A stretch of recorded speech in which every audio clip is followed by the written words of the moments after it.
Ok, la clase de hoy vamos a ver lo que es ciclo de Krebs, ¿ya? Vamos a ver por qué es tan importante el ciclo de Krebs, cuál es la implicancia que tiene dentro de la célula en los organismos vivos, ¿sí?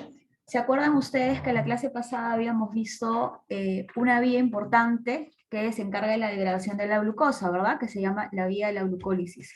Y luego el piruvato podía ser descarboxilado y obtenemos lo que es el acetil-CoA. Ese acetil-CoA entra a un ciclo llamado ciclo de Krebs. ¿Con la finalidad de qué? ¿Qué piensan ustedes? ¿Cuál es la idea de hacer ciclo de Krebs? Si en la glucólisis la función es obtener 2 ATP, 2 NADPH, en la descarboxilación del piruvato obtengo 2 NADPH, ¿qué pasaría con el ciclo de Krebs? Perdón. ¿Qué creen ustedes que pasaría?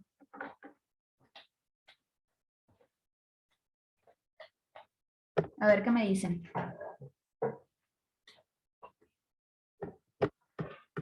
Pueden hacerlo por el chat también, ¿sí? Ok, el ciclo de Krebs en sí. Ok, la glucólisis me permite tener piruvato, pero ¿cuáles son los productos energéticos que puedo yo obtener en la glucólisis? ¿Cuáles vendrían a ser? ¿El ATP? El ATP y El ATP, muy bien, ¿y qué más? 2 NADH. Muy bien, 2 NADH más H, perfecto. Y en el caso de la carboxilación del piruvato yo obtengo 2 NADH, ¿verdad? Por tanto, en el ciclo de Krebs, ¿ustedes creen que voy a poder obtener estas moléculas energéticas?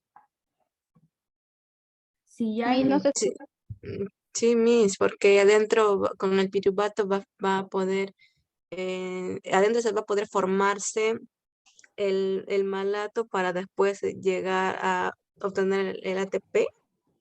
Ok, miren, en la imagen aquí ustedes pueden observar cuántos NADPH yo puedo obtener. Por ejemplo, acá tengo 1, 2 y 3.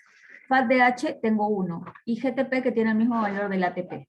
Entonces, cuando nosotros hablamos del ciclo de Krebs, el ciclo de Krebs es otra vía metabólica que va a permitir obtener ¿qué cosa? El NADPH, pero acá le adicionamos FADH2, que también es otra coenzima reducida importante, y en este caso el GTP o también el ATP. Entonces, la vía glucolítica, la descarboxilación del piruvato y el ciclo de Krebs son vías que están continuas y que cada una de ellas me va a permitir donarme coenzimas reducidas que van a ser importantes para luego obtener ATP. Entonces, todo esto es una vía de degradación, ¿ya? Esto es lo que tenemos que nosotros recordar. Si yo inhibo el ciclo de Krebs, tendría que inhibir la descarboxilación del piruvato, tendría que inhibir la glucólisis. Si yo activo la glucólisis, tengo que activar la descarboxilación del piruvato y tendría que activar el ciclo de Krebs, ¿ok? Por tanto, en la clase de hoy lo que vamos a hacer es comprender bien lo que es el ciclo de Krebs, la importancia que tiene el ciclo de Krebs dentro de la célula en todos los organismos vivos, y también, más que todo, su regulación. ¿Cómo es que está regulada? ¿En qué momento yo activo esta vía y en qué momento yo inhibo esta vía? ¿Ok? Entonces, la idea es que al final ustedes puedan comprender de qué se trata el ciclo de Krebs y por qué es tan importante esta vía metabólica en las células del organismo humano. ¿Ya? Entonces vamos a repasar toda esta oxidación completa de la glucosa que ya lo hemos visto la semana pasada. Nosotros tenemos la glucosa que ha sido ingresada, ¿no es cierto? Gracias a la degradación de los carbohidratos, se absorben los monosacáridos, la glucosa ingresa a la célula, y esta glucosa tiene que hacer ¿qué cosa? ¿Cuál es la primera vía que realiza? ¿Cuál es la primera vía? Glucólisis. Glucólisis. Ok, acuérdense bien, ya la primera vía que realiza es glucólisis, ¿sí?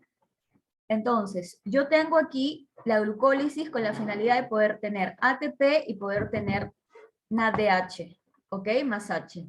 Entonces, lo primero que tengo que hacer cuando la glucosa ingresa, recuerdan que tiene que ser fosforilada. Al ser fosforilada es una forma de poder retener a la molécula dentro de la célula para que pueda ser utilizada. De esta manera hace glucólisis. En esta glucólisis, ¿qué es lo que obtengo? 2 ATP y 2 NADH. El piruvato, por una enzima traslocasa, ingresa a la mitocondria. Al ingresar a la mitocondria, ¿qué ocurre con el piruvato? Se descarboxila hasta acetil-CoA y obtengo 2 NADH. ¿Ok? Hasta el momento obtengo 4 NADPH y 2 ATP. Luego, ese acetil-CoA entra al llamado ciclo de Krebs. En este ciclo de Krebs, ¿qué es lo que voy a obtener? Voy a obtener 6 NADPH, 2 FADH2 y 2 ATP. ¿Sí? O realmente son GTP, pero se les dice ATP porque tienen el mismo valor energético. ¿Sí? Entonces, llegamos a hacer el ciclo de Krebs con la finalidad de poder obtener coenzimas reducidas que son altamente energéticas. ¿Por qué? Porque luego todas estas coenzimas van a entrar ¿a dónde? A la cadena transportadora de electrones para formar lo que es el ATP en la fosforilación oxidativa o también llamada síntesis de ATP, ¿ya? Fosforilación oxidativa o también le denominan síntesis de ATP. ¿Sí? ¿Por qué? Porque justo en ese proceso es donde va a actuar una enzima que se llama la ATP sintasa, encargada de sintetizar el ATP. Eso después lo vamos a ver. ¿Ok? Entonces, recordando bien los procesos, ¿sí? Que tenemos cada uno de estos, la primera vía, la glucólisis, ¿sí? Puedo obtener, ¿qué cosa? Las coenzimas reducidas. Y esas coenzimas reducidas, ¿cómo consigo obtenerlas? Porque en este proceso de degradación he obtenido protones y electrones que han sido liberados. ¿Quiénes los captan? Las coenzimas oxidadas para formar las coenzimas reducidas, ¿sí? Luego el piruvato ingresa a la mitocondria, lo mismo, se da procesos de reacción de óxido-reducción, ¿sí? Se forman acetil-CoA, obtengo coenzimas reducidas, ¿no? Lo mismo que ocurre aquí, ocurre acá dentro de la mitocondria. El NAD recibe protones y electrones y se convierten en coenzimas reducidas. Y el acetil-CoA inicia el ciclo de Krebs. ¿Cuántos protones y electrones? 16 protones y electrones, por eso me permite obtener 6 NADPH y 2 FADH2. ¿Ok? Ahora, ¿cómo es que llego yo al ciclo de Krebs? Este acetil-CoA, ¿qué cosa es? ¿Acetil-CoA mitocondrial o citosólico? Mitocondrial. Mitocondrial, ¿ok? Pero, por favor, esto sí recuerden bien. Cada vez que yo hablo del ciclo de Krebs, estoy hablando que esto ocurre dentro de la mitocondria, exclusivamente en la matriz mitocondrial. Entonces, ese acetil-CoA siempre va a ser mitocondrial. ¿Hay acetil-CoA citosólico? Sí, sí hay acetil-CoA citosólico, pero está involucrado en la síntesis de los lípidos. ¿Ya? Entonces, este acetil-CoA mitocondrial, que acá menciono, ¿sí? Se origina de ¿qué? Del piruvato. ¿Y el piruvato de dónde provino? De la glucólisis. ¿Ok? Se da la glucólisis, el piruvato decide entrar a la mitocondria para poder obtener una mayor cantidad de energía, el piruvato se degrada dentro de la mitocondria y de esa manera yo obtengo acetil-CoA mitocondrial. ¿Sí? Pero el detalle aquí es este. ¿Yo de dónde más puedo obtener acetil-CoA? ¿De dónde más puedo obtener acetil-CoA? A ver, ¿qué observan ustedes en la imagen? ¿De dónde yo puedo obtener acetil-CoA también? No solamente del metabolismo de los carbohidratos, sino también de qué otros Los aminoácidos. Los ácidos Muy bien. grasos. Ácidos Ácidos grasos grasos. y aminoácidos, ¿cierto? Ácidos grasos y aminoácidos. Ok. Entonces, el metabolismo de los aminoácidos, ¿sí? Que proviene de lo que es la degradación de las proteínas, ¿sí? Yo consigo obtener estos aminoácidos. Hay aminoácidos que me van a permitir obtener acetil-CoA, ¿ok? Y aparte también los ácidos grasos. En los ácidos grasos se obtiene gracias a la lipólisis, ¿sí? La lipólisis es la degradación de los triacilglicéridos. Y estos ácidos grasos, ¿se acuerdan que yo les había mencionado los triacilglicéridos? Cuando se degradan se obtienen los ácidos grasos y el glicerol. Y habíamos indicado que el glicerol se puede prácticamente obtener de ahí lo que es la glucosa por la vía de la gluconeogénesis, ¿se acuerdan? Que habíamos mencionado eso. Y que los ácidos grasos pueden seguir degradándose y cuando los ácidos grasos se degradan, ¿sí? A eso se le llama la beta-oxidación, ¿sí? Por eso se llama la beta-oxidación de los ácidos grasos, ¿no es cierto? Ahí se acuerdan que habíamos mencionado eso. Entonces, en esa beta-oxidación de los ácidos grasos, yo obtengo también en ese ciclo, porque es un ciclo, la beta-oxidación de los ácidos grasos, que lo van a ver en Bioquímica 2, el siguiente semestre, van a obtener NADPH, FADH2, y aparte también van a obtener, ¿qué cosa? Acetil-CoA. Ese acetil-CoA puede entrar al ciclo de Krebs para poder ser utilizado con la finalidad de obtener, ¿qué cosa? ¿Por qué el acetil-CoA entra al ciclo de Krebs? ¿Cuáles son las coenzimas que voy a obtener? Acuérdense bien de esto. ¿Cuáles serían? ¿Qué es lo que obtengo en el ciclo de Krebs? ADH. ATP y Coenzimas. Y FADH2. Entonces, Más cada vez que H. ustedes observen el ciclo de Krebs, ustedes tienen que pensar que van a obtener NADH más H, FADH2 y el GTP, que es igual al ATP. Son estas tres moléculas importantes que consigo obtener en el ciclo de Krebs. ¿Ok? Ahora, otra cosa que tienen que tener en cuenta, ¿sí? Es que no importa de dónde yo obtenga el acetil-CoA. Principalmente es de la vía de los carbohidratos, ¿ya? Principalmente. Pero no importa de dónde yo obtenga, la idea es obtener energía. Si es de los carbohidratos, que es la principal fuente de energía, perfecto, viene del piruvato, acetil-CoA, y de esa manera entra el ciclo de Krebs, yo tengo todo lo que necesito. ¿Sí? Pero si no viene por la vía de los carbohidratos, si viene, por ejemplo, en el caso de los aminoácidos, no hay problema, ese acetil-CoA entra al ciclo de Krebs, y al entrar al ciclo de Krebs, pues lo que va a hacer es simplemente utilizar todo el NADH, el FADH2, todo lo que se necesita para poder obtener energía. Si no importa de dónde provenga, acuérdense que cuando no está la vía de los carbohidratos, ¿quién sigue después de los carbohidratos? Si no hay carbohidratos, ¿qué cosa? Los lípidos. Lípidos, los ácidos grasos. Muy bien, utilizo los lípidos, ¿no es cierto? Exclusivamente los ácidos grasos. ¿Sí? Entonces, si yo no tengo carbohidratos por un lado, entonces, porque los carbohidratos lo que me van a permitir es poder obtener, ¿qué cosa? Piruvato, finalmente, acetil-CoA, y llegar al ciclo de Krebs. Pero si, por ejemplo, no tengo esa vía de lo que son los carbohidratos, ¿sí? Por alguna razón, porque soy en un ayuno prolongado y no consigo, pues, en realidad tener mis almacenes de glucógeno en grandes cantidades, ya me acabé porque el ayuno es demasiado largo, no he comido, estoy con estrés y una serie de cosas, ¿qué es lo que ocurre? El metabolismo utiliza la vía de los lípidos. Entonces esa vía de los lípidos, los triacilglicéridos, que vienen a ser, ¿no es cierto? Estas grasas almacenadas, ¿no es cierto?, en el tejido adiposo, estos se degradan y obtengo lo que son los ácidos grasos. Estos ácidos grasos se degradan y puedo obtener energía por esa degradación de los ácidos grasos y aún más acetil-CoA.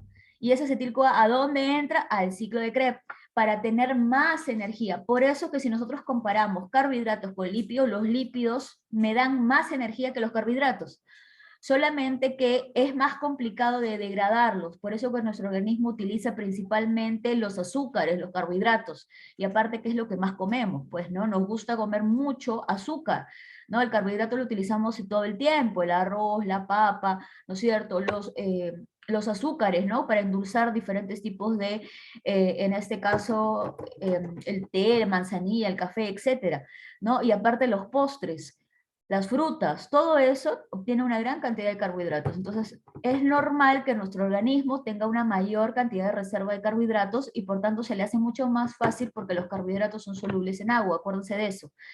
Entonces, su segunda vía serían los lípidos, ¿ya? Entonces yo por los lípidos también puedo obtener, ¿qué cosa? Acetil-CoA, muy aparte del proceso de los lípidos que luego lo van a ver.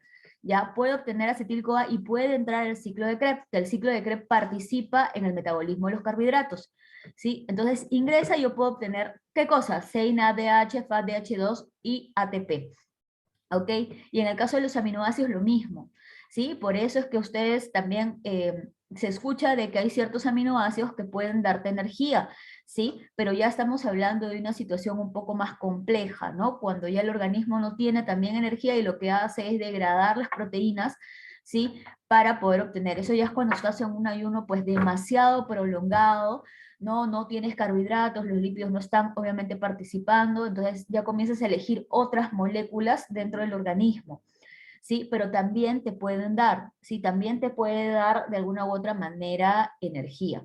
Ya luego ustedes van a ver que también los aminoácidos te permiten obtener glucosa y te permiten obtener cuerpos cetónicos, ¿sí? Entonces esa parte también es bien importante, eso lo van a ver en Bioquímica 2. En Bioquímica 2 ustedes van a poder observar cómo hay ciertos aminoácidos que me permiten dar glucosa. ¿Cómo se llama esa vía? ¿Se acuerdan?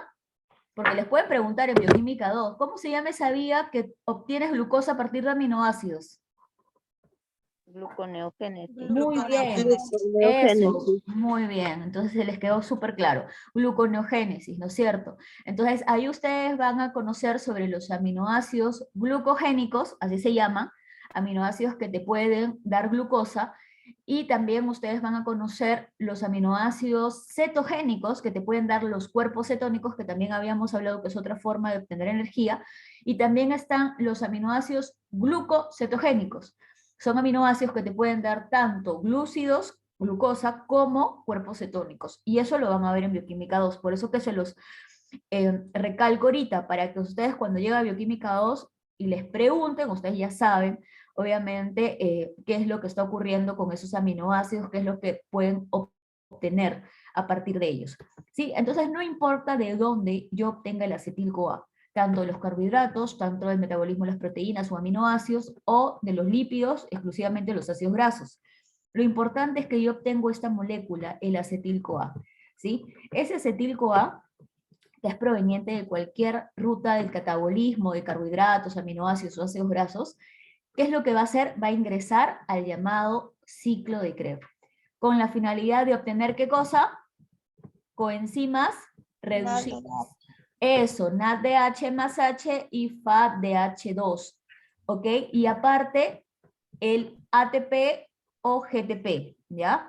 En realidad lo que se obtiene en el ciclo de Krebs es GTP, pero tiene el mismo valor energético que el ATP. Entonces, para no complicarnos la vida, ¿qué hacemos? Simplemente le decimos ATP, ¿ya? Para poder tener la cantidad de ATP final, ¿sí? Si ustedes observan acá, nosotros sabemos que tenemos 2 ATP de la vía glucolítica, pero todos estos cuando ingresan a la cadena transportadora de electrones obtengo 34 ATP. Entonces aquí yo tengo 2 GTP. Pero imagínense, yo voy a decir 36 ATP y 2 GTP, la mayoría se va a confundir, porque al final ese GTP se utiliza de la misma manera. Por esa razón, como tiene el mismo valor energético, se considera como 2 ATP. Entonces no nos complicamos y simplemente decimos el total de ATP que se obtiene, que sería 38 ATP. ¿Ok? Pero acuérdense, en el ciclo de Krebs lo que se obtiene es GTP. La molécula que se obtiene es GTP, que se utiliza como ATP. ¿Ok? Porque tiene el mismo valor energético. Ok, entonces, ¿qué vendría a ser el ciclo de Krebs? El ciclo de Krebs es una vía que está compuesta por 8 reacciones, ¿sí? También se le puede llamar el ciclo del ácido cítrico, el ciclo de los ácidos carboxílicos. Este ciclo de Krebs viene a ser una serie de reacciones continuas. Ustedes observan aquí que hay reacciones reversibles e irreversibles. Mayormente, ¿qué reacciones hay? Sí. Reversibles, ¿verdad? ¿Se dan cuenta? A ver, indíquenme ustedes lo que observan. ¿Cuáles vienen a ser las reacciones irreversibles? ¿En qué reacción? Ahí están los números. ¿En qué reacción? En la 2, En la 2, en la en la 3, 3, en la en la 5, en 5, la en la 6, 6, en la en la 7, en la 7 y 8. la 8. Ya, reversibles, ¿no es cierto? Son reversibles, perfecto. ¿Y cuáles son las irreversibles? En la 1, en la 1 y 4, la nada más.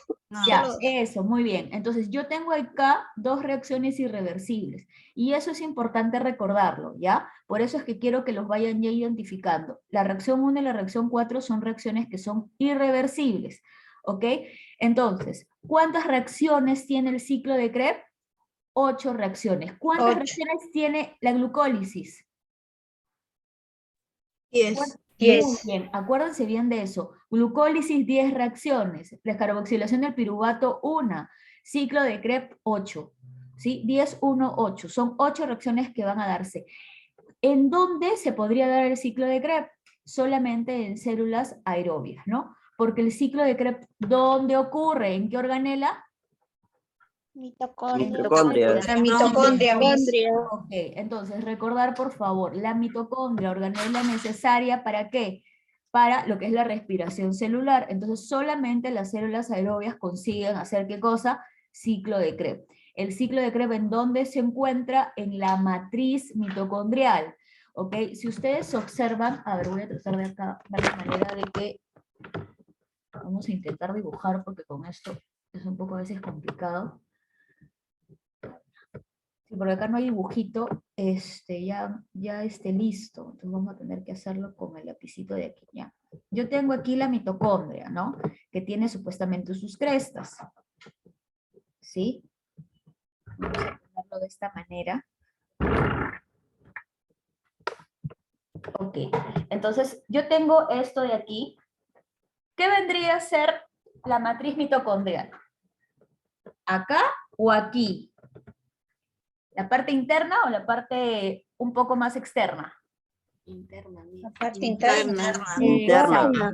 Eso, la matriz mitocondrial, acuérdense, ¿ya?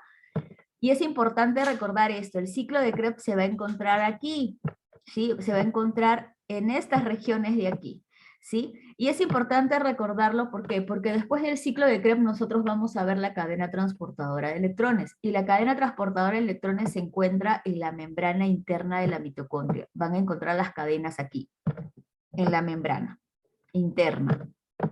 ¿Sí? Entonces, el ciclo de Krebs se encuentra principalmente en la matriz mitocondrial.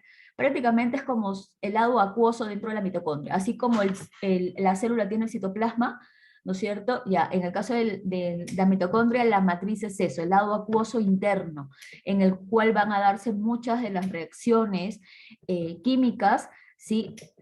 En este caso, el ciclo de Krebs, ¿ok? ¿Estamos hasta ahí? ¿Sí? Entonces, Sí, Miss.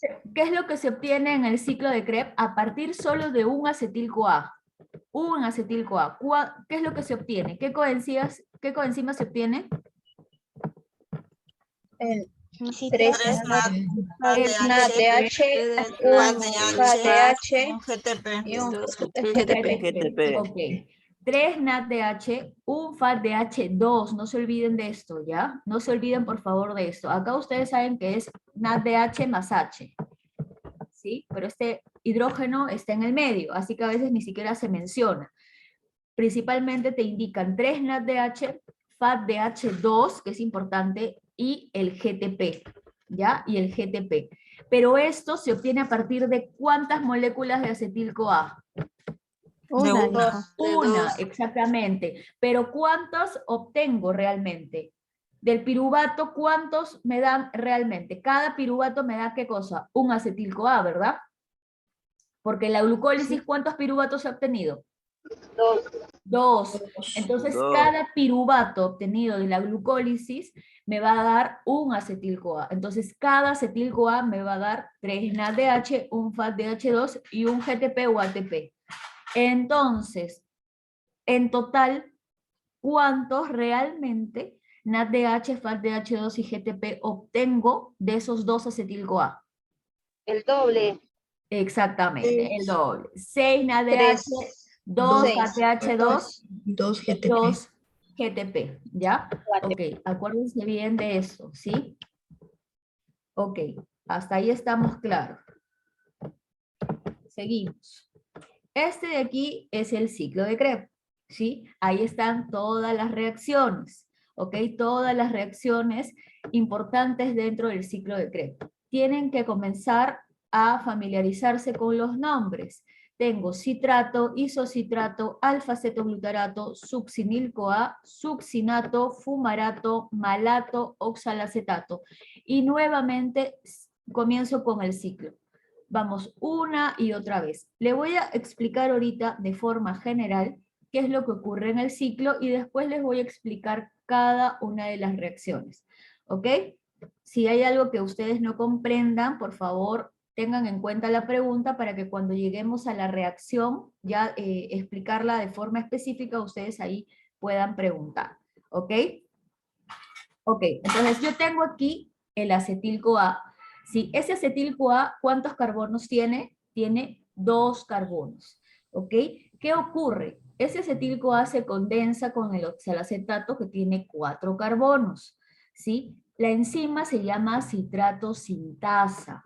Eso implica que se va a encargar de sintetizar, ¿qué cosa? Citrato. Tengan en cuenta que las enzimas están relacionadas con lo que van a realizar, muchas veces con el producto y otras veces con el sustrato de la reacción. Entonces, en una reacción ustedes tienen que identificar cuáles son los sustratos y cuál vienen a ser el producto. Dependiendo de eso, vamos a relacionar la enzima. Entonces, en este caso, ¿qué es lo que voy a sintetizar? Citrato. Entonces se va a llamar citrato sintasa, encargada de la síntesis de citrato. ¿Qué ocurre? Condensación, se unen estos dos componentes, acetil-CoA con el oxalacetato, y obtengo el citrato, 6 carbonos. Luego tenemos una enzima conitasa que viene a ser una isomerasa, en el cual el citrato se convierte en isocitrato. Acá hay un intermediario que ahora les voy a decir cuando lleguemos a la reacción 2. Esta enzima lo que hace simplemente es un cambio de estructura. No hay aumento de carbono, ¿se dan cuenta? Está manteniendo los mismos carbonos. No hay pérdida de carbonos, ¿ok? Como aquí. Acá se juntan y cambia la molécula. Tengo 6 carbonos, pero aquí se mantiene, ¿ok? Entonces, en esta reacción simplemente es un proceso de isomerización. El isocitrato de los 6 carbonos, ¿qué ocurre?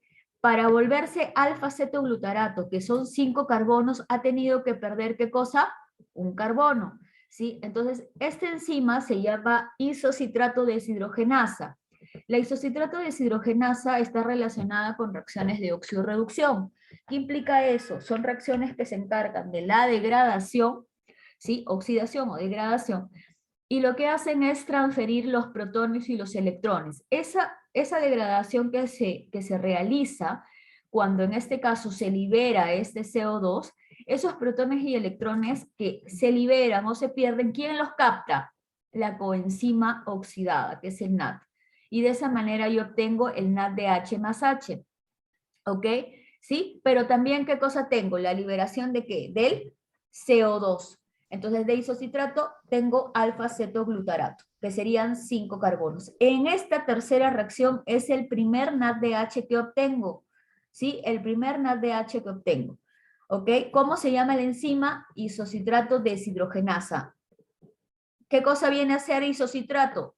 Su sustrato. ¿Sí? El alfa-cetoglutarato, que estoy aquí, que termina en la tercera reacción, va a empezar la cuarta reacción. ¿Qué enzima es la que va a participar? El alfa-cetoglutarato deshidrogenasa. ¿Sí? Esta enzima, ¿qué va a hacer? Va a permitir formar el succinil-CoA. En esta reacción también se pierde un carbono. Hay liberación de CO2. Si se dan cuenta, aparentemente es la misma reacción que se está realizando. La única diferencia es que tienen sustratos diferentes. ¿Sí? Entonces yo acá tengo el alfa-cetoglutarato deshidrogenasa, que va a utilizar la coenzima A para poder obtener succinil-CoA, y también la segunda molécula de NADH más H. Entonces, hasta el momento de la cuarta reacción tengo 2 NADH más H, ¿sí? Y lo que ha ocurrido es que ahora tengo una molécula de 4 carbonos. Luego tengo la succinil-CoA, que va a utilizar una enzima que se llama succinil-CoA, siempre relacionado con su sustrato.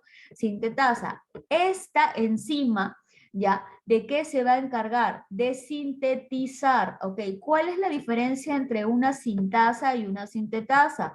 Que la sintetasa normalmente es una enzima que se trabaja cuando hay moléculas altamente energéticas, ¿ok? Como es una reacción reversible, puede darte GTP como puede darte GDP. Pero las moléculas siguen siendo altamente energéticas, ¿sí? El GTP es una molécula altamente energética. O puede utilizarla o puede simplemente darla, ¿ok? Entonces, es la diferencia. Esta de aquí es una liasa, esta de acá es una ligasa. ¿Se acuerdan en clasificación de las enzimas? ¿Sí? Entonces, en este proceso se sintetiza succinato, ¿ya? Y se obtiene el primer, en este caso, GTP, ¿no es cierto? Y único en realidad dentro del ciclo, que tiene el mismo valor que el ATP. Vamos a volver a repetir cada una de ellas, ¿ya? Succinato, 4 carbonos. Utiliza la enzima succinato deshidrogenasa. Esta enzima se va a encargar de obtener fumarato, pero también cuando se da el proceso de oxidación, voy a poder, ¿qué cosa? Liberar protones y electrones. ¿Y quién los va a captar? El FAT, para poder obtener FAT de H2. En la reacción 6 tengo el FAT de H2, ¿sí? Hasta el momento, ¿qué es lo que obtengo? NADH más H en la reacción 3, NADH más H en la reacción 4, GTP en la reacción 5 y FAT de H2 en la reacción 6. ¿Ok? Tengo 2 NADPH, un FADPH2 y un GTP, aún me falta. ¿Ok? El ciclo de Krebs es la vía en el cual te da una mayor cantidad de coenzimas reducidas, aparte de el ATP o GTP. ¿Ok? Hay algo que tienen que ustedes recordar aquí. Todas las reacciones que están involucradas, las coenzimas, ¿cómo se llaman? Miren aquí, ¿cómo se llaman? ¿Qué es lo que tienen en común todas? Díganme, a ver. Deshidrogenasa. Exactamente, deshidrogenasas, ¿ok? Todas las reacciones de óxido-reducción van a tener el nombre principalmente de deshidrogenasas. ¿Cuál es la única variación que va a tener? Dependiendo del sustrato de esa reacción. Si el sustrato es isocitrato, la enzima es isocitrato deshidrogenasa. Si el sustrato es alfa-cetoglutarato, la enzima es alfa-cetoglutarato deshidrogenasa. Si el sustrato es succinato, la enzima es succinato deshidrogenasa. ¿Ok? Recordar bien eso, ¿sí? Ahora, en la reacción 7 tengo el fumarato. Ya, esta reacción puede ser que se retire el agua o que pueda conseguir o adquirir, en este caso, el agua. ¿Ya? Aquí, esto de aquí, por favor, no lo consideren, ¿ya? El agua en esta reacción para arriba no hay un proceso de deshidratación, sino hay un proceso de hidratación. ¿Ok? Acá me faltó otra flechita más que puede ser también reversible esto. Entonces, el fumarato utiliza agua para poder formar malato. A eso se le llama fumarasa, ¿ya? Fumarasa. Ahora, después el malato se obtiene gracias obviamente a la enzima fumarasa y luego este malato va a formar oxalacetato en una reacción de oxidorreducción. ¿Qué voy a obtener? El último NADH más H. Ok, acá tengo el malato deshidrogenasa, que vendría a ser la enzima que se va a encargar de, ¿qué? De hacer el proceso de oxidación de malato para oxalacetato. Ok, en conclusión, todo el ciclo de Krebs, ¿cuántos NADH he obtenido? 3. 3 NADH, ¿verdad? 3. ¿Cuántos FADPH2? 1. 1. 1. ¿Y cuántos GTP? 1. 1. Perfecto. Ya. Primera reacción. Repasamos lo que acabamos de explicar de forma general. ¿Sí? En la primera reacción, ¿qué ocurre en la primera reacción? El acetil-CoA se condensa con el oxalacetato, 2 carbonos y 4 carbonos que me forma 6 carbonos. ¿Cómo se llama ese producto? Citrato. ¿Cuál es la enzima? Citrato Sintasa. sintasa. Sintasa, ¿ya? Esta de aquí es citrato sintasa, acuérdense, porque no utiliza ATP, eso es bien importante, ¿sí? Aquí yo tengo el agua. El agua se utiliza en este proceso de condensación. ¿Y qué es lo que se retira? La coenzima A, ¿ya? Entonces, en esta condensación yo utilizo agua y lo que voy a hacer es eliminar la coenzima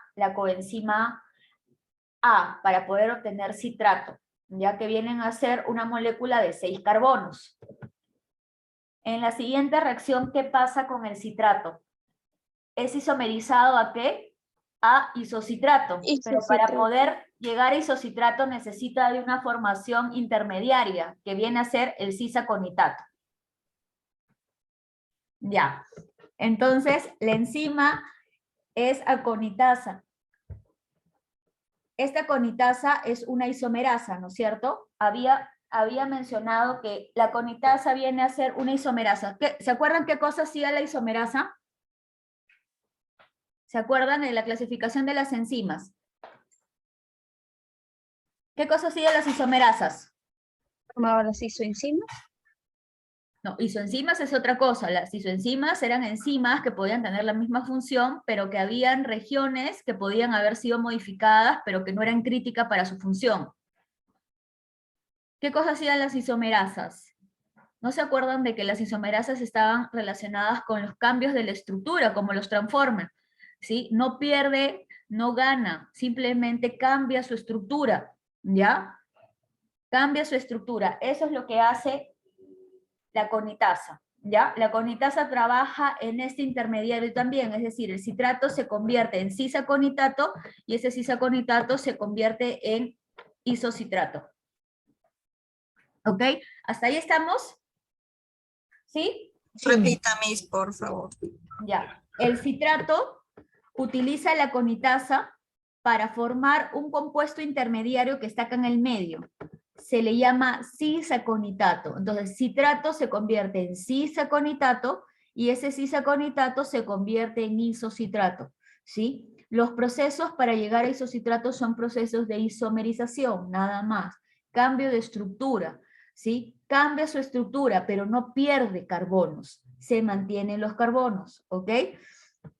Entonces, ese isocitrato se sigue manteniendo con 6 carbonos. Ahora, en la tercera reacción, esta reacción es bien importante que recuerden, ¿ya? Esta reacción sabemos que es una reacción reversible. La enzima involucrada es la isocitrato deshidrogenasa. Es una enzima que está trabajando en reacciones de oxidorreducción, ¿sí? El isocitrato es oxidado hasta obtener el alfa-cetoglutarato. En la degradación, ¿qué es lo que está perdiendo? CO2. CO2. Exactamente, pierde el carbono en forma de CO2, ¿sí? Y cuando se da la degradación está la pérdida de protones, de electrones, ¿verdad? Esos protones y electrones, ¿quién los capta?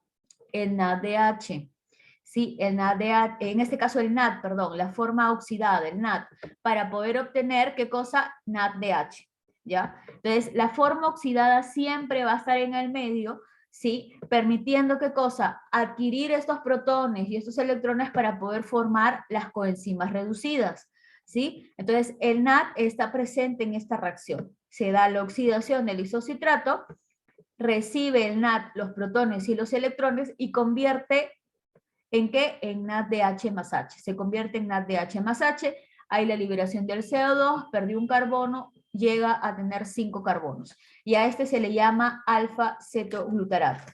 ¿Cómo se llama la enzima? Isocitrato deshidrogenasa. Acuérdense que la enzima va a estar involucrada con, el nombre va a estar involucrado con el sustrato de esa reacción. ¿Ok? Si yo digo isocitrato deshidrogenasa, su sustrato viene a ser ¿quién? El isocitrato. ¿Ya? En el ciclo de Krebs, todas las enzimas, sus nombres están relacionados con el sustrato de esa reacción, ¿ok? Sustrato de esa reacción, ¿ok? ¿Sí? Ahora, en la reacción 4, ¿qué ocurre en la reacción 4? ¿En qué nos quedamos? En el alfa-cetoglutarato. Este alfa-cetoglutarato va a ser transformado en succinil-CoA, en un proceso también de oxidación, ¿sí? ¿Quién participa aquí la enzima? Alfa-cetoglutarato deshidrogenasa.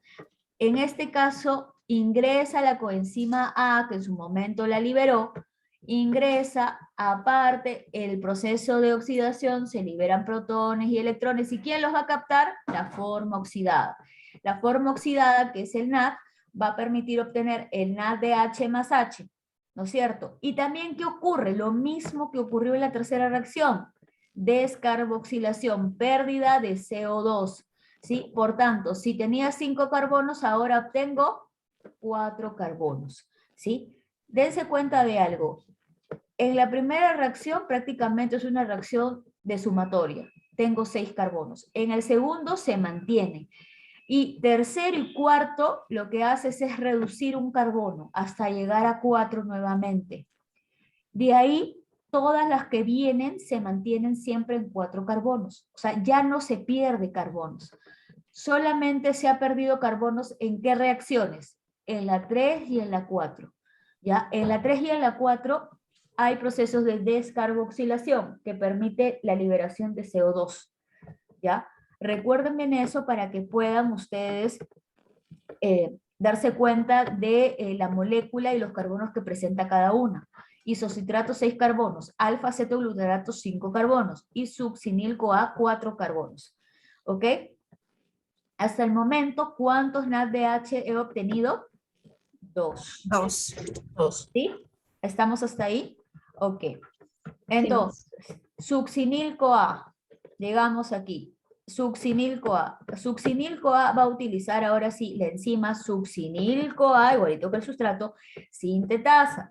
Las sintetasas, ¿cómo yo ubico que esta enzima está trabajando aquí porque voy a ver en mis productos que va a haber una molécula altamente energética, ¿sí? Entonces siempre, las sintetasas siempre van a estar involucradas en reacciones que o pueden estar involucrados el ATP o el GTP, ¿ya? Siempre. Entonces ahí nosotros tenemos que ver cuál es la función principal de la enzima. En este caso la función principal de la enzima es sintetizar GTP. Por eso es que se llama de esa manera, succinil-CoA sintetasa, ¿ok? Entonces, esta enzima me va a permitir obtener ¿qué cosa? Succinato, y también en este proceso se va a poder liberar la coenzima A, ¿sí? La coenzima A. Y aparte, ¿qué es lo que voy a obtener ahora sí? GTP. Para yo poder obtener el GTP, he tenido que obtener el GDP más el fosfato inorgánico, ¿sí? Esta enzima se encarga de poder brindarme el GTP, que tiene el mismo valor energético ¿de qué? Del ATP. ¿Ok? Acuérdense bien de esto, ¿ya? Ahora, succinato, mantengo los carbonos. De succinil-CoA succinato mantengo los mismos carbonos. Lo único que se ha dado aquí es la liberación de la coenzima A. Y hasta el momento, ¿qué es lo que tengo? 2 NADH más H y un GTP. Reacción 6. El succinato va a ser oxidado ¿a qué? A fumarato por la enzima ¿quién? Succinato deshidrogenasa, ¿no es cierto? Succinato deshidrogenasa. Aquí, esta reacción aquí es bien importante recordarla, porque la vamos a revisar nuevamente en la cadena transportadora de electrones.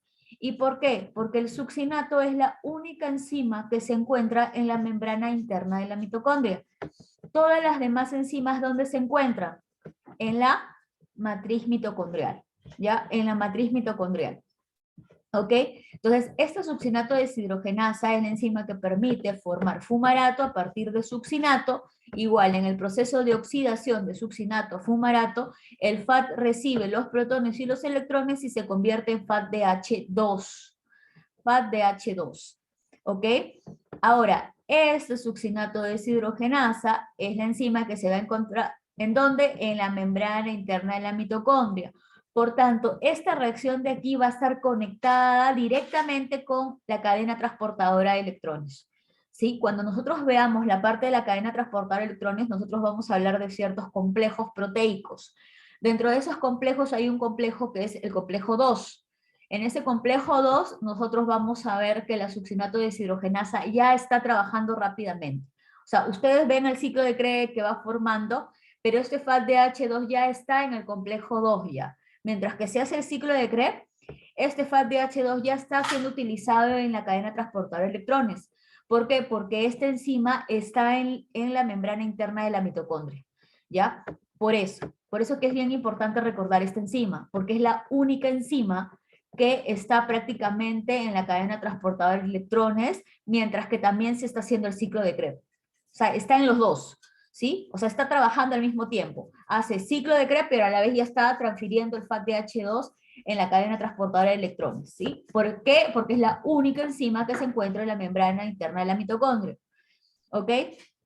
Ahora, ¿cuál vendría a ser en este caso la... aquí, ¿no? La reacción 7. En la reacción 7 yo tengo el fumarato que se va a convertir en malato. Se mantiene la misma cantidad de carbonos, ¿no es cierto? Necesitamos aquí, ¿qué cosa? ¿De qué enzima? De lo que es la fumarasa, y esta es lo que se encarga de la hidratación, de hidratar, ¿ok? Por eso que yo les mencionaba, el agua aquí es utilizado para poder formar malato. Cuando el malato forma fumarato, cuando el ciclo de Krebs está inhibido, eso es un proceso de deshidratación. Por eso que esta flechita de acá puede ser reversible también, ¿ya? Pero en esta reacción, lo que se hace es hidratar. Utiliza el agua para poder obtener malato, ¿ya? Entonces el fumarato utiliza la fumarasa para poder obtener malato, ¿ya? ¿Ok? Miss, una consulta. ¿Y por Dime. qué ahí no puede ser fumarasa deshidrogenasa? ¿Por qué solo fumarasa? Porque la fumarasa es una enzima que es una hidrolasa, que solamente utiliza agua. Las deshidrogenasas solamente actúan en reacciones que son de oxidorreducción, o sea, es decir, lo que es la degradación y la liberación de protones y electrones, ¿sí? va a depender del tipo de enzima que tenga cada una de las reacciones para saber cuál es el nombre de ella, ¿sí?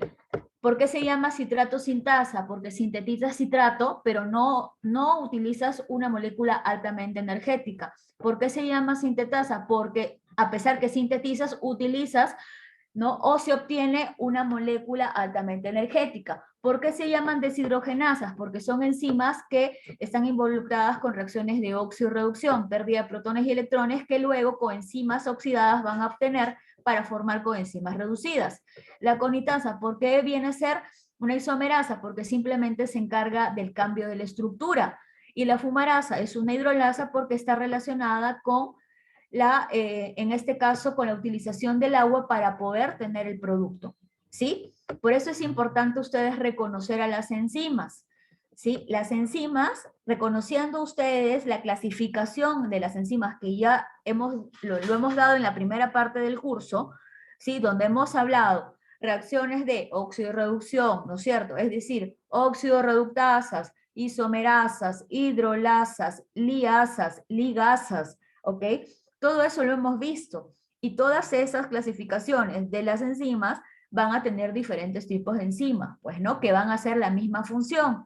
Entonces ahora ya tienen nombre prácticamente y apellido, ¿sí? Pero todas van a estar relacionadas con una función principal, ¿ok? Entonces por eso es que nosotros tenemos que recordar bien eso. ¿Sí? ¿Sí eso quedó claro? ¿Ok? Acuérdense bien.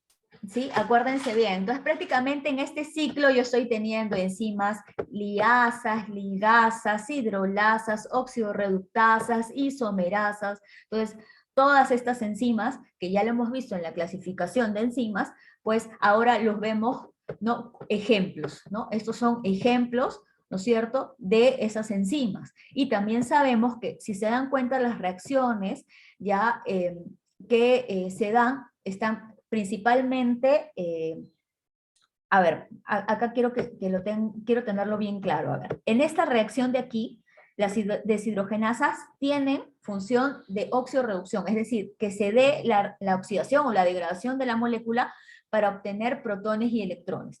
Pero hay algo que sí tienen que tener en cuenta, ya que su compañera justo también estaba mencionando, justamente lo que estaba mencionando, y esto quiero recalcarlo. Hay casos que en las deshidrogenasas pueden darse funciones adicionales. Por ejemplo, si ustedes observan acá, la malato deshidrogenasa solamente hace procesos de oxidación y obtienes el oxalacetato, ¿sí? Pero si ustedes se dan cuenta, en la reacción 3 y 4, también, ¿qué cosa tiene? Un proceso de descarboxilación. Hay enzimas que, a pesar que su principal función es de oxidación, también pueden realizar una función adicional, pero que no es una función, pues, vital, ¿sí? Porque también hay enzimas descarboxilasas, que su función principal es descarboxilar, ¿sí? Entonces, el detalle es como que la función principal va a estar relacionado con el nombre de la enzima, ¿sí? En esta reacción, mi función principal es que se oxide para poder obtener, ¿qué cosa? Las coenzimas reducidas. Por eso es que mi enfoque principalmente es con la enzima deshidrogenasa. ¿Ya? Pero de que puede hacer descarboxilación, sí. Esta enzima puede permitir que, en este caso, se pueda liberar el CO2. ¿Sí? También en esta. Pero en esta no. Esta malato deshidrogenasa solamente se encarga de hacer la oxidación, porque no hay pérdida de carbonos. ¿Ok? Pero ¿por qué se llaman deshidrogenasa? Porque su principal función, ¿cuál es? La de oxidorreducción. ¿Ya? Esa es la principal función. Y lo digo porque más adelante ustedes van a ver enzimas que se van a llamar descarboxilasas y otras que se van a llamar carboxilasas, es decir, que adquieren carbonos, y otras que simplemente pierden carbonos. Y es porque la función principal de esa reacción es o ganar carbono o perder carbono. ¿Ok? Entonces nos tenemos que enfocar en la función principal de la enzima. Ya hay enzimas que pueden hacer más de una función, pero tienen una función principal.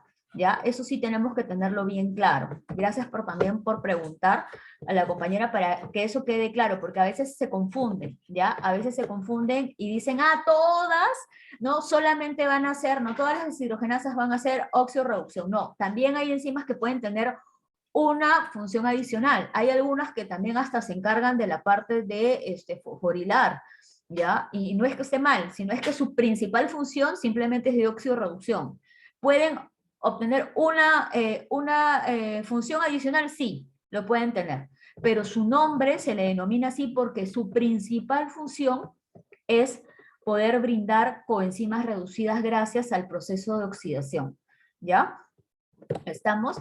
Entonces, hasta aquí nosotros hemos llegado con las 8 reacciones. ¿Qué es lo que he obtenido al final? El oxalacetato. ¿Sí? En estas 8 reacciones he utilizado diferentes enzimas y esto me ha permitido obtener finalmente el oxalacetato. ¿Qué va a pasar con el oxalacetato? Va a tener que continuar nuevamente el ciclo. Entonces, el oxalacetato siempre va a ser regenerado al final de cada vuelta. Cada vez que hago ciclo de Krebs voy a seguir obteniendo oxalacetato. Por tanto, este oxalacetato va a seguir utilizando acetil-CoA y va a seguir el ciclo una y otra y otra y otra vez. Entonces yo voy a poder obtener una buena cantidad de NADH, FADH2 y GTP. Por eso les digo que ese acetil-CoA puede provenir de los carbohidratos, pero también puede provenir de otros lados, ¿sí? Por eso es la importancia de saber cuántas coenzimas reducidas, y en este caso GTP, obtengo a partir de un acetil-CoA. Porque ese acetil-CoA puedes obtenerlo de la vía de los carbohidratos, pero también lo puedes obtener de otras vías, de los lípidos, de los aminoácidos. Y dependiendo de eso vas a saber cuánta cantidad de energía voy a poder generar gracias a ese acetil-CoA, que puede haber provenido de cualquier metabolismo, ¿sí? Lo importante es la cantidad de coenzimas reducidas que puedo obtener, ¿ok? Pero si solamente nos centramos en el metabolismo de los carbohidratos, si solamente nos centramos en el metabolismo de los carbohidratos, ¿qué es lo que finalmente yo voy a obtener? ¿Cuántos ATP? ¿Cuántos? 38 ATP aproximadamente. Solamente en la vía de los carbohidratos, por favor, escuchen bien eso, en la vía de los carbohidratos, ¿ok? Es decir, en la glucólisis, descarboxilación del piruvato, ¿sí? Y lo que es el ciclo de Krebs. En todo este proceso yo obtengo, ¿qué cosa? Coenzimas reducidas, ¿sí? Y también ATP, ¿ok? Y en este caso GTP, que tiene el mismo valor del ATP. Todas estas coenzimas entran a la cadena transportadora de electrones y me van a dar 34 ATP. Escuchen esto, estos 34 ATP solamente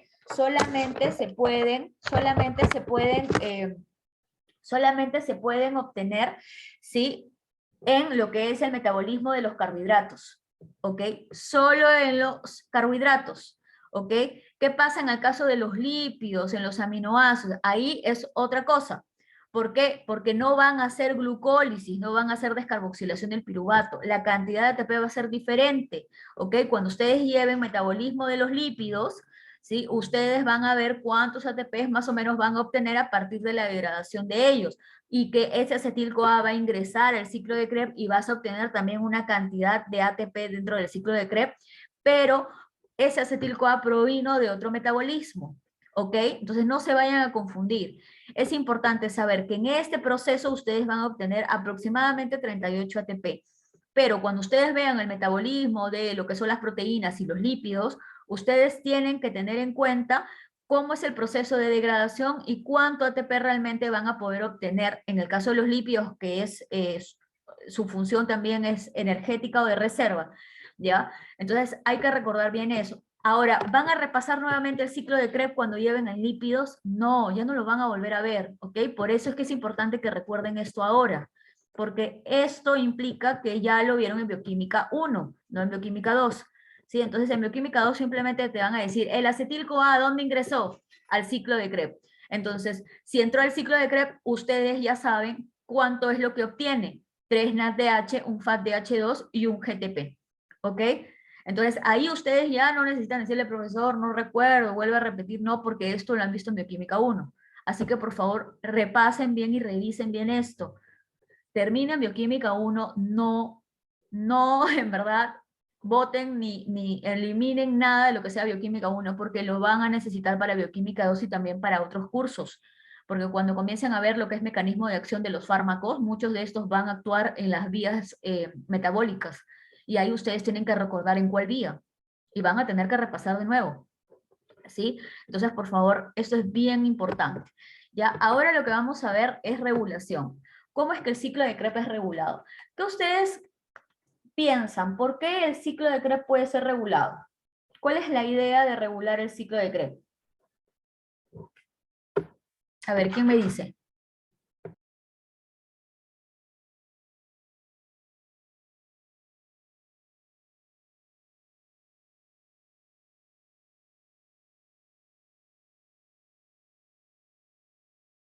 ¿Cómo dice Miss?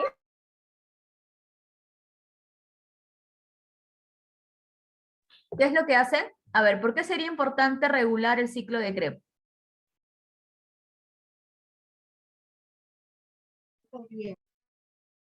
Para buscar un equilibrio, Miss.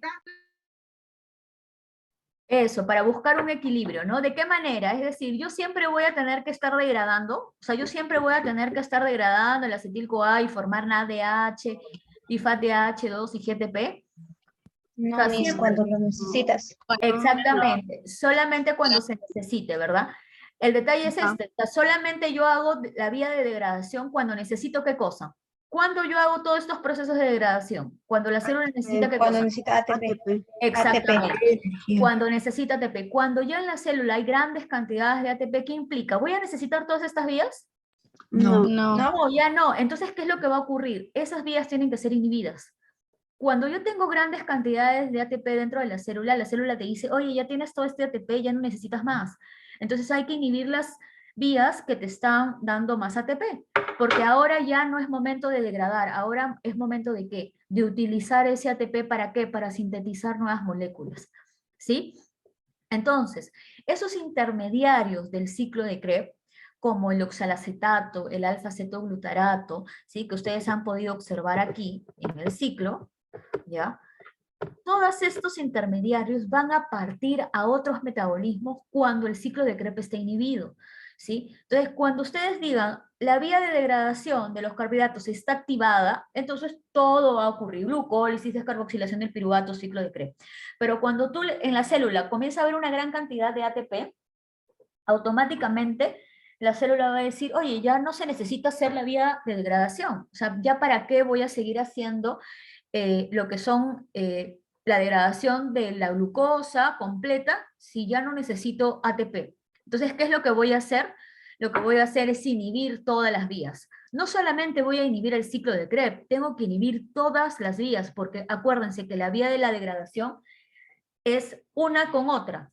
No hay forma de que tú inhibas el ciclo de Krebs y no inhibas la glucólisis. No hay forma de que tú inhibas la glucólisis y no inhibas la descarboxilación del piruvato. O que tengas la descarboxilación del piruvato activo y el ciclo de Krebs inhibido. No. Si se inhibe la primera ruta, se inhiben todas las demás. ¿Ok? Porque no tiene sentido. La célula no va a entender, oye, o sintetizas o degradas, o sea, decídete, ¿no? Entonces, cuando hay un aumento de ATP dentro de la célula te dice, oye, ya tienes bastante ATP, ya no necesitas tener que estar degradando porque ya tenemos bastante. Ahora es momento de darle oportunidad a la síntesis, ya la degradación ya no. Se inhiben todas las vías relacionadas a lo que es la degradación, y automáticamente los intermediarios van a partir a otras vías. ¿A cuál? Al metabolismo de, pueden estar relacionados a las proteínas o también a los lípidos, ¿ok? Entonces ustedes van a observar cuando llegue el metabolismo de los lípidos y de las proteínas, van a volver a ver estos nombres y van a decirle de dónde vinieron estos, y ustedes van a tener que decir del ciclo de Krebs. ¿Qué implica eso? Que en el ciclo de Krebs debe haber estado inhibido. Entonces, automáticamente ustedes tienen que usar su lógica. ¿En qué momento se están usando? Aquí en las proteínas. ¿Qué ha pasado entonces? ¿Estas dónde estaban? Estaban en el ciclo de Krebs, pero como ha sido inhibido, eso implica que todas estas salen para poder realizar otras funciones en otros metabolismos. ¿Ok? Todas estas moléculas, cuando están en la mitocondria, es con la finalidad de ¿qué? De hacer degradaciones. ¿Ya? De hacer degradación. Eso es lo que tienen que tener en cuenta. ¿sí? Si es que no participan en el ciclo de Krebs, pueden ir a otros metabolismos a realizar otras funciones. Por ejemplo, el oxalacetato y el alfa-cetoglutarato pueden formar aspartato y glutamato. ¿Qué cosa es el aspartato y glutamato? ¿Qué son? Acuérdense, ¿qué cosa es el aspartato y qué es el glutamato? ¿Recuerdan? No. Son otros, no, olvídense los carbohidratos, no tienen nada que ver. Aminoácidos son. Muy bien, aminoácidos, exactamente, aminoácidos, ¿sí? Entonces, si se dan cuenta, cuando el alfa-cetoglutarato y el oxalacetato no están participando en el ciclo de Krebs, ¿qué han hecho? Han salido a formar ¿qué? O a sintetizar ¿qué? Aminoácidos. Entonces, cuando la vía de degradación está inhibida, estos parten para hacer vías de síntesis, sintetizar aspartato y glutamato. Pero aparte también el oxalacetato puede ser utilizado para sintetizar ¿qué cosa? Si participa en la gluconeogénesis, ¿yo qué puedo obtener del oxalacetato? Glucosa. Glucosa, ¿no es cierto? Ok, entonces el oxalacetato puede formar glucosa gracias a la gluconeogénesis. Entonces, ¿y la gluconeogénesis es una vía de síntesis o una vía de degradación? Síntesis. Exactamente, síntesis. Entonces comiencen ustedes a deducir. Cuando el ciclo de Krebs está inhibido, eso implica que la glucólisis está inhibida, la descarboxilación del piruvato también está inhibida. Por tanto, ¿qué es lo que voy a hacer aquí? Todos estos intermediarios salen a otras vías. Las vías de degradación ya no, están bloqueadas, ¿sí? Por el momento. Y luego, ¿qué hacen? Todos esos intermediarios salen a otras vías a poder ser utilizadas. ¿Por qué? Porque son reacciones que son principalmente reversibles. Muchas de esas enzimas van a seguir trabajando, ¿sí? Pero van a direccionarse para otro lado, para otra vía, ¿ok? Nuestro organismo, eso es lo increíble en realidad de nuestro organismo. Dentro de cada una de las células que componen nuestro organismo tenemos moléculas que trabajan todo el tiempo, no están perdiendo el tiempo, todo el tiempo están trabajando y trabajando. Si no es en una vía, es en otra vía, pero eso es lo interesante, que son sumamente eficientes, ¿sí? Estas siempre van a estar actuando. Si no es para un metabolismo, pueden ser para otros, ¿ya? Entonces, cuando no están involucrados en la vía de degradación, pueden estar involucrados en la vía de síntesis. Solamente hay que saber en qué momento, ¿sí? Dependiendo de lo que necesite la célula. ¿Ok? Entonces, en la regulación del ciclo de Krebs, apenas nosotros podemos reducir coenzimas, es decir, nosotros podemos obtener coenzimas reducidas. En el ciclo de Krebs, ¿cuáles son las coenzimas reducidas que hemos obtenido? ¿Cuáles vendrían a ser?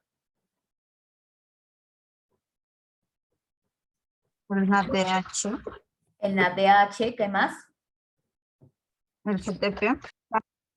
Coenzimas, coenzimas. El GTP es una molécula altamente energética. Coenzimas, solo las coenzimas.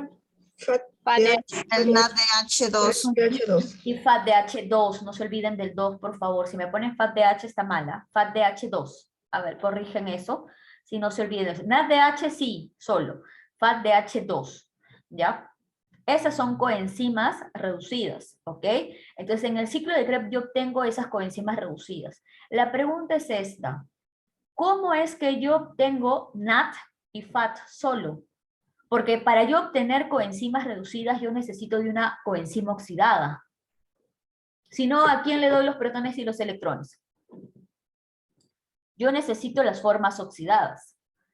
El problema es que el ciclo de Krebs no es una vía que tiene autonomía funcional.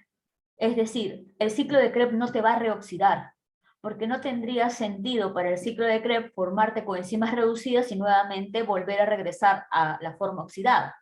Porque el ciclo de Krebs lo que te permite es darte coenzimas reducidas para que luego la cadena transportadora lo pueda utilizar. Entonces el ciclo de Krebs no consigue reoxidar sus propias coenzimas.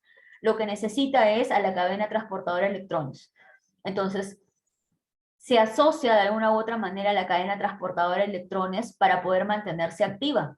Entonces el ciclo de Krebs, ¿qué va a utilizar? A la cadena transportadora de electrones para de esa manera poder seguir inyectando las formas oxidadas, el NAT, el FAT, ¿sí? ¿Y por qué? Porque todas estas coenzimas que les he mencionado entran a la cadena transportadora de electrones. Cuando ingresan a la cadena transportadora de electrones, todas esas coenzimas donan sus protones y sus electrones a otros componentes.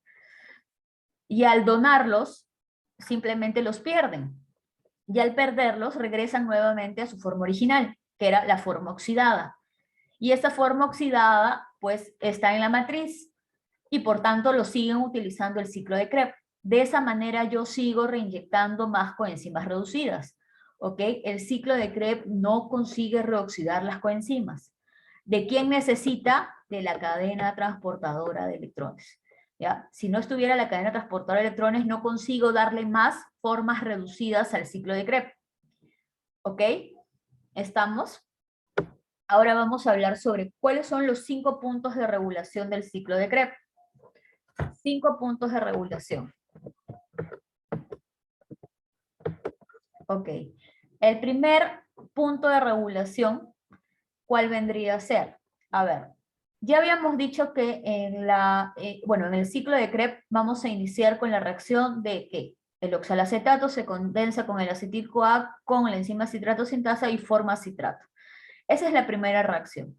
Por tanto, yo tengo que asegurarme que el oxalacetato esté en grandes cantidades, porque cuando hay mayor concentración de oxalacetato, ¿qué implica? Que la enzima va a actuar mejor, llega a su máxima actividad. Entonces, para yo poder obtener a la enzima trabajando al máximo, yo necesito tener concentraciones altas de oxalacetato. ¿Y qué cosa puedo hacer para obtener concentraciones altas de oxalacetato? Aquí va. El acetil-CoA, que sabemos que participa en el ciclo de Krebs para formar citrato, aparte de, pues, realizar lo que es la condensación, ¿no? La enzima puede condensar el acetil-CoA con el oxalacetato para formar citrato. El acetil-CoA es un efector alostérico positivo. ¿Qué implica eso? Que es un activador en su centro regulador, ¿no?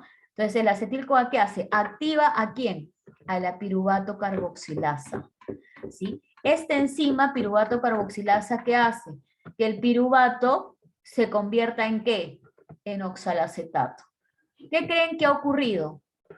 ¿Qué ocurre con los carbonos? ¿Ha aumentado o no?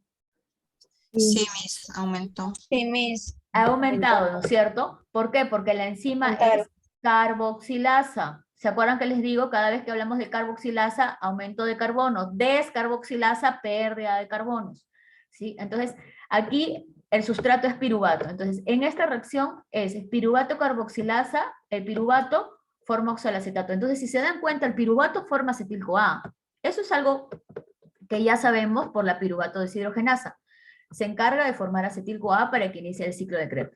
Pero ¿qué hace? El acetil-CoA se asegura que el oxalacetato esté en grandes cantidades para poder seguir formando citrato y no tener problemas para que su enzima pueda trabajar de forma eficiente.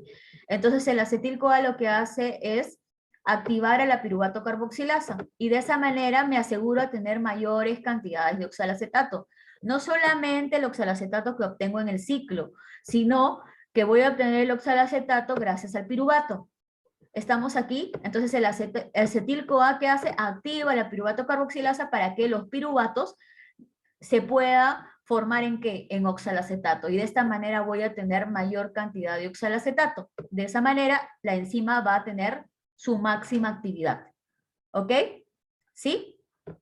Esto es bien importante, ¿ya? Esto de aquí es una forma de poder, pues, seguir manteniendo el oxalacetato activo en grandes cantidades para poder trabajar el ciclo de Krebs, ¿sí? Ahora, tener en cuenta cuando el ciclo de Krebs está activado, ¿ah? Porque cuando el ciclo de Krebs está inhibido, el oxalacetato simplemente parte para otro lado, ¿sí? Esto puede seguir dándose, pero el oxalacetato simplemente va a partir para hacer gluconogénesis, ¿ya? Esto va a depender de que si el ciclo está activado, sigue el proceso. Pero si acá comenzamos a inhibir las rutas, ¿no? En este caso las reacciones, entonces el oxalacetato parte para otro lado, ¿sí? Ok, entonces, segundo punto de regulación. ¿Ya? ¿Cuál es el segundo, en este caso, el segundo punto de regulación? Pueden observar aquí, el segundo punto de regulación es la reacción 3, ¿ya? En esta reacción 3, ¿sí? Fíjense ¿Cuál es la encargada de ser el efector positivo? Es decir, el activador, el ADP. ¿Por qué el ADP tiene que ser un efector positivo? ¿Por qué el ADP me permite activar la enzima? ¿Por qué? ¿Qué ocurre en la célula? ¿Cuándo yo decido activar las vías de degradación?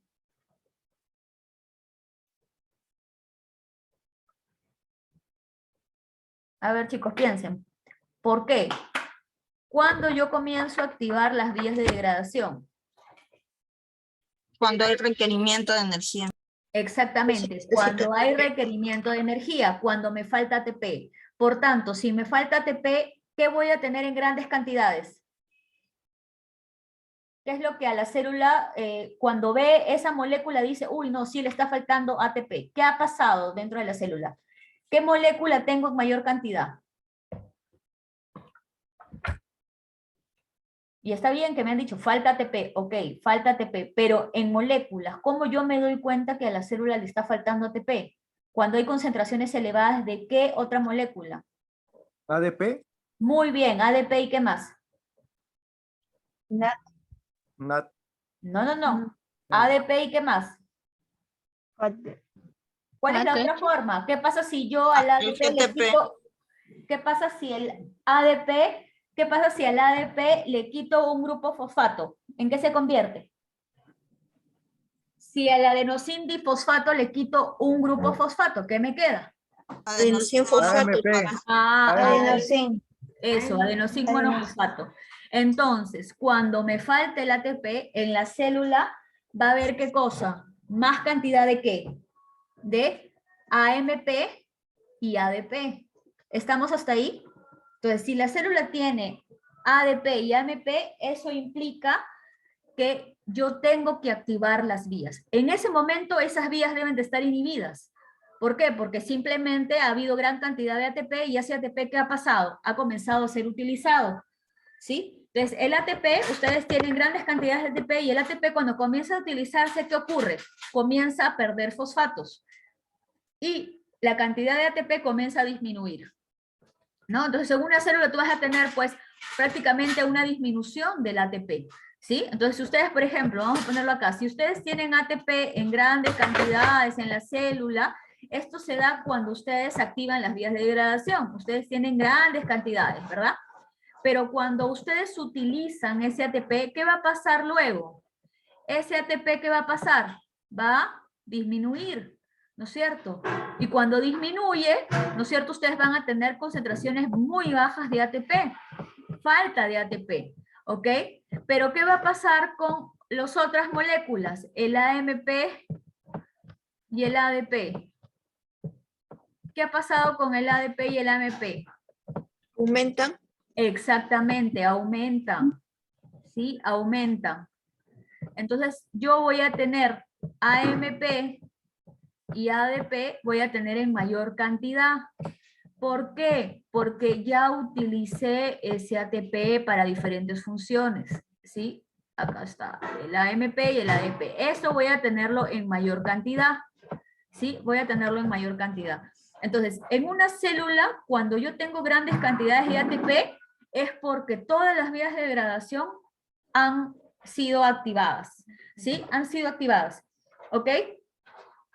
Pero ¿qué ocurre? Cuando ya comienza a haber una gran cantidad de ATP, la célula te dice, oye, tienes bastante ATP, entonces, ¿ahora qué hacemos? Ya no necesitas seguir activando estas vías. ¿Qué hacemos? Inhibimos entonces todas las vías, ¿no es cierto? ¿Por qué? Porque ese ATP luego ha tenido que ser utilizado. Entonces yo utilizo glucólisis, descarboxilación de piruvato, ciclo de Krebs. Todas esas vías me permiten obtener una gran cantidad de ATP. En ese momento la célula tiene bastante ATP. Ese ATP va a indicar a la célula, oye, ya no necesitas más, entonces hay que inhibir las rutas. Inhibes todas las rutas, ¿ok? Entonces cuando tú inhibes todas las rutas, ¿qué implica? Que ese ATP va a ser utilizado ¿para qué? Principalmente para síntesis. Entonces, ese ATP lo voy a utilizar ¿para qué? Para sintetizar la glucosa, pues porque en la glucólisis ya se le acabó la glucosa.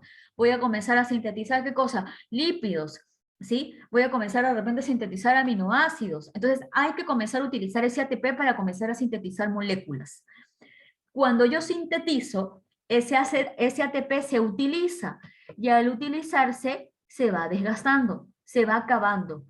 Y como se utiliza, ese ATP se convierte en AMP y ADP, dependiendo de la utilización que le des. Entonces en la célula vamos a comenzar a tener grandes cantidades ¿de qué? De AMP y ADP. Cuando la célula observa que el ATP está abajo y el AMP y el ADP está arriba, ¿qué implica? Como ustedes dijeron, falta ATP. Por tanto, si me falta ATP, ¿qué tengo que hacer? Activar las vías ¿de qué? De degradación. Nuevamente.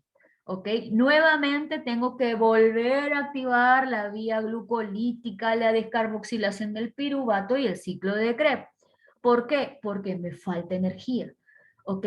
Entonces, por eso es que el AMP y el ADP son moléculas encargadas de activar.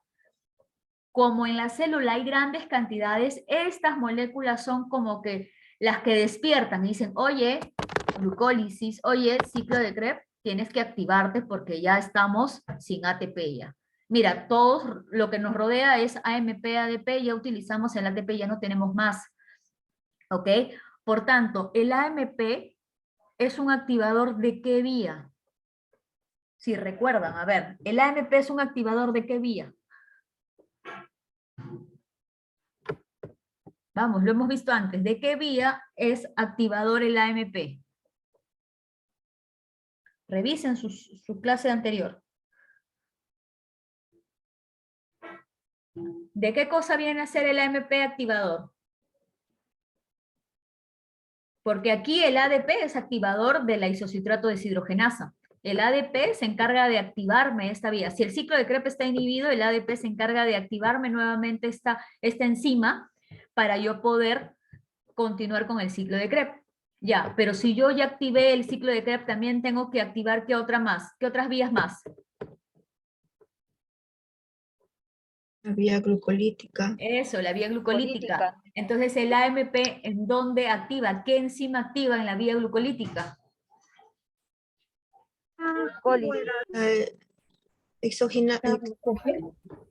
Vamos, ahí está, tienen la idea. Exoquinasa. Fosfofructoquinasa 1, acuérdense, ¿ya? Fosfofructoquinasa 1. Ya, el AMP activa la fosfofructoquinasa 1, y eso es importante porque recuerden que te da fructosa 1,6 bifosfato y esa se encarga de activar a la piruvatoquinasa que está abajo, en la reacción 10. Entonces, el AMP te permite activar a la vía glucolítica, ¿sí? Te permite activar la vía glucolítica, porque en ese punto de la fosfofructoquinasa 1 obtienes un producto que se encarga de activar la reacción 10 de la glucólisis. Entonces, ya de esa manera tú tienes activada la vía glucolítica. ¿Y el ADP qué se encargaría? De activar ¿a quién? A la isocitrato deshidrogenasa.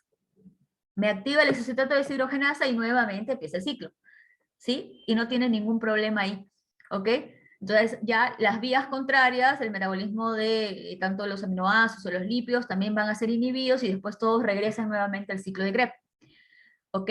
Entonces eso es bien importante recordar, ¿ya? Esa parte es bien importante recordar. Ahora, así como yo tengo moléculas activadoras, también tengo moléculas que son inhibidoras, que me permiten inhibir la reacción.